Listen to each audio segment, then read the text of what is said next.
திருச்செந்தூர் முருகன் ஆசியோடு எல்லோரும் நலமுடன் வாழ நவகிரகங்களையும் பஞ்சபூதங்களையும் வணங்கி சரவணபவ பரணி பாரதியின் அன்பான இனிய வணக்கம். நேற்று நம்ம பௌர்ணமி நாளில் திருச்செந்தூர் கடலோரத்தில் ஒரு லைவ் வீடியோ ஒன்று போட்டிருந்தோம். அதாவது திருச்செந்தூர் முருகன் கோயிலுக்கு யாரெல்லாம் வந்தால் மிகுந்த யோகம் அப்படின்னு ஒரு வீடியோ போட்டிருந்தோம். ஏன்னா திருச்செந்தூர் முருகன் கோயிலில் வர வர கட்டுக்கடங்காத கும்பல் பௌர்ணமி நாளில். அது என்ன காரணம் அப்படின்னா, நிறைய யூடியூப்பில் திருச்செந்தூரில் கரெக்டாக பௌர்ணமி நாளில் போய் நீங்கள் குளிச்சுட்டு முருகனை பார்த்தீங்கன்னா உங்களுக்கு கோடி கோடியாக கொட்டும் அப்படின்னு தேவையில்லாத நிறைய பதிவுகள் எல்லாம் போட்டு உசுப்பேற்றி மக்களை ரணகலமாக்கிட்டாங்க. உண்மையாலுமே திருச்செந்தூர் முருகனை பார்த்தா மிகப்பெரிய யோகமானா ஆண்டவ சத்தியமாக மிகப்பெரிய யோகம்தான், அதில் எந்த ஒரு மாற்றம் இல்லை. இந்த பௌர்ணமி நாளில் பர்டிகுலராக வரணும்னா அதுக்குன்னு ஒரு லாஜிக்கு, அதுக்குன்னு ஒரு விதிமுறைகள் இப்படியெல்லாம் இருக்குது. அது தெரியாமல் சும்மா நம்ம தேவையில்லாமல் மக்களை குழப்பி மக்களை வருத்தப்படுற அளவுக்கு அங்கே பார்த்தீங்கன்னா அவங்க நிம்மதியாக சாமி கும்பிட முடியாமல் நிறைய கருத்து வேறுபாடு, முன்னாடி போகிறப்ப பின்னாடி ஒருத்தர் ஏதாச்சும் லைட்டாக மோதிட்டா அதுக்கு ஒரு சண்டை, அதுக்கு ஒரு வாக்குவாதம், கோயிலுக்கு வந்த ஒரு மன நிம்மதி இல்லாமல் ஒரு 5 மணி நேரம் அவங்க பரிதவிச்சு அவங்க ஏண்டா வந்தோம்னு சில லேடிஸ் எல்லாம் புலம்புறதையும் நம்ம கேட்டிருக்கிறோம். மன வருத்தத்தோடையெல்லாம் போயிருக்காங்க. அப்போ அதற்கான ஒரு வீடியோ போடணுங்கிறதுக்காக நேற்று நம்ம ஒரு வீடியோ போட்டோம். அது கடல் அலை சத்தம் இதெல்லாம் நேச்சராக இருக்கட்டுங்காக போட்டதுனால சத்தம் அதிகமாக வந்துச்சு. அப்போ நம்ம என்ன பேச வந்தது அப்படிங்கிறது சரியில்லைன்ட்டு நிறைய நண்பர்கள் ஃபோன் பண்ணி கமெண்ட்லேயும் அதே மாதிரி இதெல்லாம் தெரிவித்தாங்க. சார் அது கொஞ்சம் கிளியரன்ஸாக இல்லை, அதை கொஞ்சம் டெப்த்தாக விளக்கமாக இன்னும் கொஞ்சம் சொல்லுங்கள் அப்படின்னு நிறைய பேர் கேட்டிருந்தாங்க. அதில் நேற்றே நம்ம அவசரமாக பேசுகிறப்ப சில விஷயங்களை எல்லாம் விட்டுட்டோம், அதையும் சேர்த்தியே தான் இப்போ பேச போகிறோம். இது ஒரு விழிப்புணர்வு சார்ந்த வீடியோ தான். நீங்கள் யாரும் கமெண்டில் தவறான பதிவுகள் போட்டிங்கன்னா அது உங்களோட விருப்பம், நம்ம அதை பற்றி பெருசாக நினச்சிக்க போகிறதே இல்லை. முதல்ல முருகன் அப்படின்னா எல்லாம் இருக்கார். பழனியில் முருகன் இருக்கார், திருச்செந்தூர் இருக்கார், சுவாமிமலையில் இருக்கார், திருத்தணியில் இருக்கிறாரு, எல்லா பக்கம் முருகன் இருக்கிறார். இந்த பௌர்ணமி நாளில் மட்டும் ஏன் திருச்செந்தூர் முருகனுக்கு ஏன் போகணும் அல்ல அப்படின்னு சொன்னாங்கன்னா, ஜாதகத்தில் உங்களுக்கு என்ன கொடுப்பனை இருக்குதோ அதை தெரிஞ்சு தான் நீங்கள் பௌர்ணமி நாளில் வரணும். எல்லாருமே வரலாம், ஆனால் சில பேர் கஷ்டப்படுறவங்க நிறைய பேர் இருப்பாங்க. அந்த கஷ்டப்படுறவங்க அவங்களுடைய ஜாதகத்தை அறிஞ்சு பௌர்ணமி நாளில் திருச்செந்தூர் முருகனை பறிச்சா வணங்கினா அவங்க வாழ்க்கை ஓகோன்னு போகும், அதில் மாற்றம் இல்லை. அப்போ யாருக்கு செவ்வாய் பலம் இல்லாமல் வலுவிழந்து இருக்குதோ அவங்கெல்லாம் முருகனை கையெடுத்து கும்பிடலாம். அதாவது நம்மக்கிட்ட எது வீக்னஸ்ஸாக இருக்குதோ அதை பலப்படுத்துறதுக்கு அதுக்குண்டான கிரகத்துக்கிட்ட நம்ம போகலாம். இப்போ செவ்வாய் வலுவிழந்தால் என்ன ஆகும்? செவ்வாய் வலுவிழந்தால் நிலம் அமையிறது, பூமி அமையிறது, ஒரு சொத்து அமையிறதுல பிரச்சனை கொடுக்கும். ஒரு தைரியம் வீரியம் அவனுக்குள்ளே இருக்கக்கூடிய ஒரு தன்னம்பிக்கை ஒரு பெருசாக இருக்காது, ஒரு ஸ்ட்ரென்த் இருக்காது, முதல்ல ஒரு துணிச்சல் வராது, முருகனாட்ட ஒரு துணிச்சல் வராது. அப்போ உங்களுடைய ஜாதகத்தில் நீங்கள் நான் சொல்கிறது நல்லா நோட் பண்ணிக்கோங்க. உங்களுடைய ஜாதகத்தில் செவ்வாய் பலம் இல்லாமல் இருக்கணும். பலம் இல்லாமல்னா எப்படி? செவ்வாய் நீசமாக இருக்கணும், அல்லது செவ்வாய் அவயோகியாக இருக்கணும். இப்படி ஏதோ ஒரு விதத்தில் கெட்டு போய் கிடக்கணும், பாதக ஸ்தானத்தில் இருக்கணும். இப்படி கெட்டு போய் இருந்தால் தான் செவ்வாய் வலுவில்லை அப்படின்னு அர்த்தம். இதில் முருகன் பார்த்திங்கன்னா மலை மேல் இருக்கக்கூடிய முருகன் அப்படிங்கிறது பார்த்திங்கன்னா நம்ம பழனி மலை முருகன். காலச்சக்கரத்தில் கடல் ராசினா எது அப்படின்னா, கடல் ராசினா கடக ராசி தான் கடல் ராசி.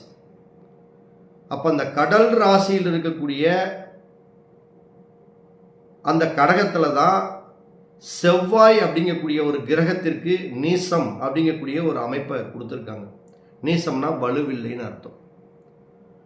அப்போ இந்த வலுவில்லாத இடத்த நல்லா புரிஞ்சுங்க. இந்த வலுவில்லாத இடத்த செவ்வாய் பகவான் பார்த்தாலுமே, அவர் உச்சம் பெற்று இருந்தாலுமே, சில இடங்களில் ஆட்சி பெற்று இருந்தாலுமே, அவர் பார்க்குறப்ப என்னன்னா அந்த நாட்களில் போய் அந்த முருகனை பார்க்குறப்ப அவங்களுக்கு இன்னும் கொஞ்சம் கூடுதல் பலம் கிடைக்கும். இதுதான் இதில் விஷயம்.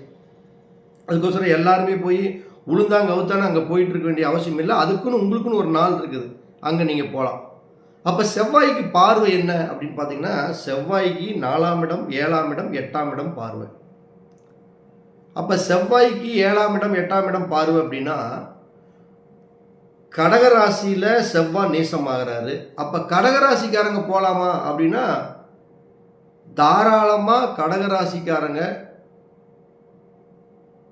கடகத்தில் செவ்வாய் இருக்கிறவங்க திருச்செந்தூர் முருகனை பௌர்ணமி நாளில் நீங்கள் வழிபட்டீங்கன்னா நல்ல லாபம், அதிர்ஷ்டம். நிலம் வேணுமா, வீடு வேணுமா, சொத்து வேணுமா, ஒரு பெண்களுடைய ஜாதகத்தில் ஒரு மாங்கல்யம் வேணுமா, எல்லாம் கிடைக்கும். கடன் எவ்வளோ பிரச்சனை இருந்தாலும் தீர்த்துக்கலாம். அதே மாதிரி மேசத்தில் செவ்வாய் ஆட்சி பெற்று 4ஆம் இடத்தை பார்க்கும் கடகத்தை. அப்போ மேசத்தில் செவ்வாய் இருக்கிறவங்க, அதுக்கோசரம் மேச ராசிக்காரங்கன்னு நான் சொல்லலை, மேசத்தில் செவ்வாய் இருக்கிறவங்க கடகத்தை பார்க்கறனால, கடல் அப்படிங்கக்கூடிய ராசி கடக ராசி. அப்போ அங்கே இருக்கக்கூடிய முருகன், கடல் இருக்கக்கூடிய முருகன் எது? திருச்செந்தூர் முருகன் தான். ஏன் நம்ம பௌர்ணமி நாளில் போச்சோம்னா, கடகத்துடைய அதிபதி சந்திரன். சந்திரன்னா முழு நிலவு பிரகாசம், கடகம்னா கடல். அப்போ முழு பிரகாசமாக இந்த முழு நிலவு அடிக்கக்கூடிய அந்த செவ்வாய்னா முருகன் கோயில் திருச்செந்தூர் அப்படின்னா முருகன் கடல். அப்போ இந்த மேசத்தில் செவ்வாய் இருக்கிறவங்க திருச்செந்தூர் பௌர்ணமி நாளில் போய் பார்த்தீங்கன்னாலும் சிறப்பு. அது 4ஆம் இடமாக பார்க்கும். மகரத்தில் செவ்வாய் உச்சமாக இருக்கும். மகரத்தில் செவ்வாய் இருக்கிறவங்களும் நேராக 7ஆம் இடம் பார்வையாக அந்த நீர் ராசியை கடல் ராசியை பார்க்கும். அப்போ மகரத்தில் செவ்வாய் இருக்கிறவங்களும் திருச்செந்தூர் முருகனை வழிபடலாம். தனுசில் செவ்வாய் இருந்ததுன்னா அது 8ஆம் இடம் பார்வையாக கடகத்தை பார்க்கும். அப்போ தனுசில் செவ்வாய் இருக்கிறவங்களும் போகலாம். நல்லா புரிஞ்சுக்கங்க, அது தனுசு ராசி பற்றி சொல்ல. தனுசில் செவ்வாய் இருக்கிறவங்க, மகரத்தில் செவ்வாய் இருக்கிறவங்க, அதே மாதிரி மேசத்தில் செவ்வாய் இருக்கிறவங்க, அதே மாதிரி பார்த்தீங்கன்னா கடகத்தில் செவ்வாய் இருக்கிறவங்க, இவங்களுக்கு அனைவருக்குமே திருச்செந்தூர் முருகன் கோயில் பௌர்ணமி நன்னாளில் முருகனை தரிசனம் பண்ணால் கடன் எவ்வளவா இருந்தாலும் அடைச்சிடலாம். ஒரு பொண்ணுக்கு திருமண வாழ்க்கை வேணுமா அமைச்சிக்கலாம். ஒரு துணிச்சல், ஒரு நிலம், வீடு, சொத்து, வாகனம், இது மாதிரி பூமி சம்பந்தப்பட்ட ஒரு தைரியம் சம்பந்தப்பட்ட கடன் ரீதியான வம்பு வழக்கு, கோர்ட்டு கேஸு, எல்லா பிரச்சனையும் சால்வ் பண்ணிக்கலாம். அதே மாதிரி உங்களுடைய ஜாதகத்தில் செவ்வாய் அவயோகியாக இருந்தாலும் சரி, செவ்வாய்ங்கிற கிரகம் பாதகஸ்தானத்தில் போய் உட்கார்ந்துருந்தாலும் சரி, இவர்கள் அனைவருக்குமே இந்த நாள் சிறப்பு. இதுதான் இதனுடைய லாஜிக்கு.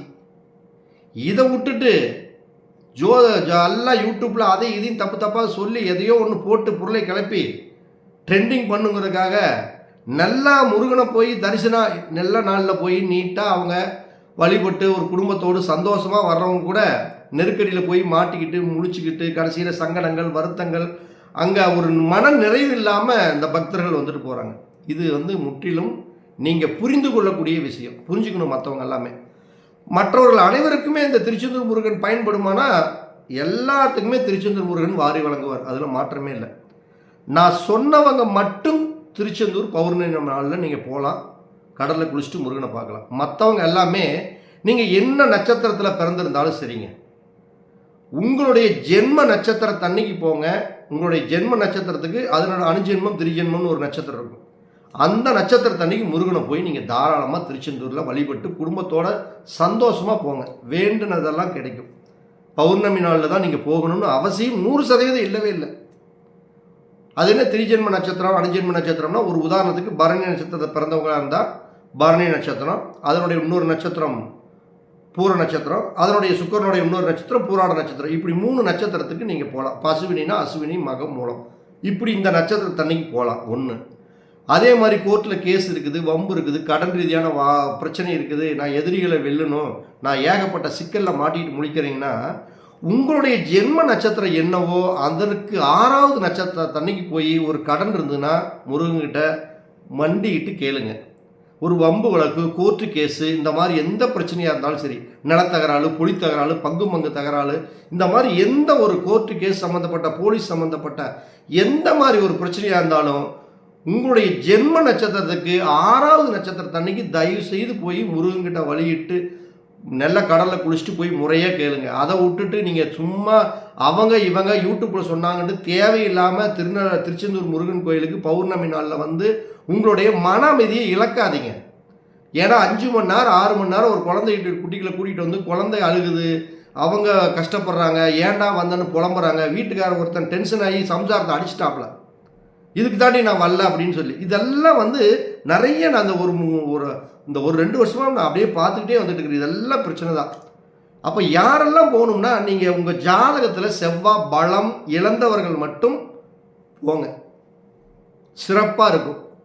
இது ஒரு லாஜிக். 2வது, உங்களுக்கு எல்லாத்துக்குமே தெரியும், கரணம் தப்பினால் மரணம் அப்படின்னு ஒரு பழமொழி கேள்விப்பட்டிருப்பீங்க. அது என்ன கரணம் அப்படின்னா, திதியில் நீங்கள் என்ன திதியில் பிறந்தாலோ திதியில் பாதி தாங்க கரணம். அப்போ நீங்கள் இப்போ கரணம்ங்கிறது 11 கரணம். இதில் திருச்செந்தூர் முருகனுக்கும் இந்த கரணத்துக்கும் என்ன சம்பந்தம் அப்படின்னா, பத்திரை கரணம் அப்படிங்கக்கூடிய கரணத்திற்கும் திருச்செந்தூர் முருகனுக்கும் ஒரு சம்பந்தம் இருக்கு. இந்த பத்தர கரணத்துடைய அதிபதி யாருன்னா கேது பகவான். பத்தரை கரணத்துடைய மூல குரு அப்படின்னாவே கர்ணநாதனாகிய தெய்வம் யாருன்னா திருச்செந்தூர் முருகன் தான். அதாவது ஒரு குலதெய்வத்திற்கு அடுத்தபடியாக ஒரு மனிதனை காப்பாற்ற வேண்டும் என்றால் கர்ணநாதனை தவிர்த்து வேற யாருனாலையும் காப்பாற்ற முடியாது. அதை நல்லா புரிஞ்சுக்கங்க. நீங்கள் உள்ளூரில் இருக்கக்கூடிய அந்த கோயில் இந்த கோயிலுங்கிறத விட உங்கள் குலதெய்வத்திற்கு அடுத்தபடியாக உங்களை காப்பாற்ற வேண்டும் என்றால் கர்ணநாதன் தான். அதைத்தான் பழமொழி என்ன சொன்னாங்க, கர்ணம் தப்பினால் மரணம். நம்ம நினைக்கிறோம் கர்ணம் தப்பினால் மரணம்னா எங்கேயோ விட்டத்திலிருந்து கயிறு இங்கேயும் சர்க்கஸில் தாண்டப்பறம் கீழே வந்து செத்து போயிடுவோம் நம்ம நினச்சிட்டு இருக்கிறோம். அது கிடையாது. கர்ணம் தப்பினால் மரணம். அப்போ உங்களுடைய ஜாதகத்தில் கர்ணநாதனாக வரக்கூடிய தெய்வம் பத்திர கரணத்துக்கு திருச்செந்தூர் முருகன் தான். ஏன் இந்த பத்திர கரணத்துக்காரங்க திருச்செந்தூர் அந்த இடத்த பௌர்ணமி நாளில் தான் போகணுமானா, இந்த பௌர்ணமி ஸ்டார்ட் ஆகக்கூடிய நேரத்தில் ஒரு திதினா 24 மணி நேரம் வருமல்ல, அப்போ பௌர்ணமி எப்போ ஸ்டார்ட் ஆகுதோ அதிலிருந்து 12 மணி நேரம். ஒரு உதாரணத்துக்கு நேற்று பார்த்தீங்கன்னா கிட்டத்தட்ட 8:58 என்னமோ அந்த டைமுக்கு தான் பௌர்ணமி ஸ்டார்ட் ஆச்சு. 9 மணிக்கு பக்கம் நம்ம டைம் இல்லை. அப்போ விடிகால 12 மணி நேரமும் விடிகால 9 மணி வரைக்கும் அந்த பத்திரக்கரணம் இருக்கும். பத்திரக்கரணத்துக்கு அடுத்து வரதுக்குரிய பார்த்தீங்கன்னா கரணம் விஷ்டின்ட்டு வேறு மாதிரி வந்துடும். அப்போ திதியில் 24 மணி நேரம் பௌர்ணமி இருந்தாலும் செவ்வாய் பலமிழந்தவர்கள் நீங்கள் எப்போ வேணுமாலும் போய் 24 மணி நேரத்தில் பார்க்கலாம். ஆனால் அந்த பத்தரை கரணத்தில் பிறந்தவர்கள் மட்டும் நீங்கள் அந்த பௌர்ணமி ஸ்டார்ட் ஆகி முடியிருக்கு அந்த 12 மணி நேரத்துக்குள்ளே மட்டும் அந்த பத்தரை கரணம் முடிகிறதுக்குள்ளே திருச்செந்தூர் முருகனை கடலை குடிச்சிட்டு நீங்கள் என்ன வேணுமாலும் கேளுங்க. தொடர்ந்து திருச்செந்தூர் முருகனை விடவே விடாதீங்க. காலை போய் கெட்டியாக பிடிச்சிக்குங்க. அழுவீங்களோ கெஞ்சுவீங்களோ கூத்தாடுவீங்களோ என்ன பண்ணுவீங்களோ முருகன்கிட்ட சரணாகதி அடைஞ்சிருங்க. உங்களை ஓஹோன்னு உட்கார வச்சு அழகு பார்த்து முருகன் விடாமல் போகவே மாட்டாங்க. கண்டிப்பாக உங்களுக்கு ஒரு வாழ்க்கையில் ஏறுமுகமான வாழ்க்கை திருச்செந்தூர் முருகன் கொடுத்தே தீர்வார். இதில் இந்த பத்தர கரணத்துக்கு அதிபதி கேதுன்னு நம்ம சொல்லியிருக்கிறோம். அதுக்கு தெய்வம் தான் முருகன். ஆனால் அந்த கேது ஒருத்தருடைய ஜாதகத்தில் உச்சம் பெற்றும் இருப்பார், ஒருத்தருடைய ஜாதகத்தில் நீசம் பெற்றும் இருப்பார். ஒருத்தருக்கு பார்த்தீங்கன்னா அவங்களோட லக்கணத்துக்கு 6, 8, 12 மறைஞ்சு இருப்பாப்புல. அப்போ 6, 8, 12 மறைஞ்சிருந்தாலும் சரி, ஒரு உதாரணத்துக்கு இல்லை கேது அப்படிங்கக்கூடிய கிரகம் நீசமாக இருந்தாலும் சரி, அல்லது கேதுங்க கிரகம் அவயோகியாக இருந்தாலுமே இதுக்கு ஒரு சின்ன பரிகாரம் இருக்குது. இந்த பத்திரை கரணத்துடைய மிருகம் விலங்கு அப்படின்னா அது கொண்டைச்சேவல் தான், கோழி தான். அப்போ கேது நீசமானவங்க அவயோகியாக இருக்கிறவங்க 6, 8, 12 மறைஞ்சவங்க இந்த பத்திரை கரணத்தில் இருக்கிறவங்க திருச்செந்தூர் முருகன் கோயிலுக்கு பௌர்ணமி நாளில் அந்த பத்தரை கரணம் பௌர்ணமி ஸ்டார்ட் ஆகி 12 மணி நேரம் பத்திரை கரணம் தான் இருக்கும். அதனால தான் பத்தரை கரணம் தான் பௌர்ணமியும் பத்திரை கரணமும் ஒரே நேரத்தில் தான் வரும். அப்போ கொண்ட சேவலை நீங்கள் திருச்செந்தூர் முருகனுக்கு இந்த உங்களுடைய கேது பகவான் கெட்டு போனவங்க நீசம் 6, 8, 12 அவயோகியாக வந்தவங்க எல்லாமே வருடத்துக்கு ஒரு முறையாவது கொண்ட சேவலை முருகன்கிட்ட வேண்டி என்னுடைய வாகனத்தை உனக்கு கொடுக்குறேன், என்னுடைய ஆசைகள் கனவுகள் லட்சியங்கள் எல்லாம் ஈடேறி வச்சு என் வாழ்க்கையில் நல்லபடியாக வரணும்னு மனசார ஒரு சேவல் வாகனத்தை முருகனத்தை கொடுத்து வழிபட்டீங்கன்னா மிகப்பெரிய அதிர்ஷ்டம் செல்வாக்கு கண்டிப்பாக ஆண்டவன் சத்தியமாக திருச்செந்தூர் முருகன் கொடுத்தே தருவார். அப்போ இதிலிருந்து நம்ம என்ன சொல்ல வர்றோம் அப்படின்னா, திருச்செந்தூர் முருகன் கோயில் சில பேருக்கு எல்லாமே மிகுந்த அதிர்ஷ்டத்தை வாரி வழங்கும். பொதுவாக எல்லாத்துக்குமே கொடுக்கும், நான் இல்லைன்னு சொல்ல கிடையாது. ஆனால் நான் சொல்லக்கூடிய இந்த பத்தர கரணத்தில் பிறந்தவர்களுக்கு இந்த திருச்செந்தூர் முருகன் பௌர்ணமி தரிசனம் மிகப்பெரிய ஒரு ராஜயோகம், அதிர்ஷ்டமான வாழ்க்கை. அதே மாதிரி செவ்வாய் கடகத்தில் இருப்பவர்களுக்கும், தனுசில் மகரத்தில் இருப்பவர்களுக்கும், மேசத்தில் இருப்பவர்களுக்கும், செவ்வாய் உங்களுடைய லக்னத்தில் 6, 8, 12 மறைஞ்சவர்களுக்கும் இந்த திருச்செந்தூர் முருகன் பௌர்ணமி நாள் தரிசனம் 24 மணி நேரமே, பௌர்ணமி தேதி இருக்கக்கூடிய 24 மணி நேரத்துலையுமே நீங்கள் முருகனை தாராளமாக வழிபடலாம். மற்றவங்களாம் வழிபடக்கூடாதுன்னு இல்லை, மற்றவங்களும் நீங்கள் வழிபடலாம். நீங்கள் மற்றவங்களாம் எப்படி வழிபடணும்னா, நீங்கள் பௌர்ணமி நாளில் தான் வரணும்னு அவசியமே இல்லைம்மா. நீங்கள் பொறுமையாக வாங்க, அவசியமாக வந்து சாமி கும்பிடுங்க. முருகன் உங்களுக்கு வாரி வழங்குவார். எப்போ வழங்குவார்? உங்களுடைய ஜென்ம நட்சத்திரம் என்னவோ அந்த நட்சத்திரத்திற்கு ஜென்மம் அணுஜென்மம் திருஜென்ம நட்சத்திரத்துக்கு வாங்க. இல்லை எனக்கு ரொம்ப கடன் ஆயிடுச்சு, கோர்ட்டு கேஸு, வம்பு வழக்கு பிரச்சனை அப்படின்னா, நான் சொல்லக்கூடிய அமைப்புகள் எல்லாம் இல்லை அப்படின்னா, நீங்கள் உங்களுடைய நட்சத்திரத்துக்கு 6வது நட்சத்திரம் தான் வெற்றி கறக்கூடிய நட்சத்திரம். கோர்ட்டு கேஸு வம்பு வழக்கு இது எல்லாமே 6வது நட்சத்திரம் தான். அந்த நட்சத்திரத்தன்னைக்கு திருச்செந்தூர் முருகனை மனசார வழிபட்டுட்டு கோயிலில் உட்காந்து நீங்கள் நல்லா வேண்டுங்க. கொடிக்கம்பத்தில் படுத்து உருண்டு எந்திரிச்சு போங்க. உங்களுடைய கடன் அனைத்துமே தீர்ந்து மிகப்பெரிய சக்ஸஸ் ஆகுவீங்க. இதுதான் இதனுடைய தாற்பயமான உண்மையை தவிர, திருச்செந்தூர் பௌர்ணமி நல்நாளில் அத்தனை பேரும் கடலாட்ட வந்து உட்கார்ந்து சாமி கும்பிட்டா முருகன் உங்களுக்கு நிம்மதியும் கிடைக்காது.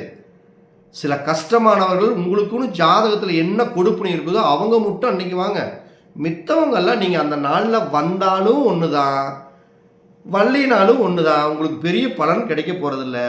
சராசரி மற்ற நாளில் என்ன வந்து நீங்கள் சாமி கும்பிட்றீங்களோ அதே தான் பௌர்ணமி நாள்லையும் கிடைக்க போகுது.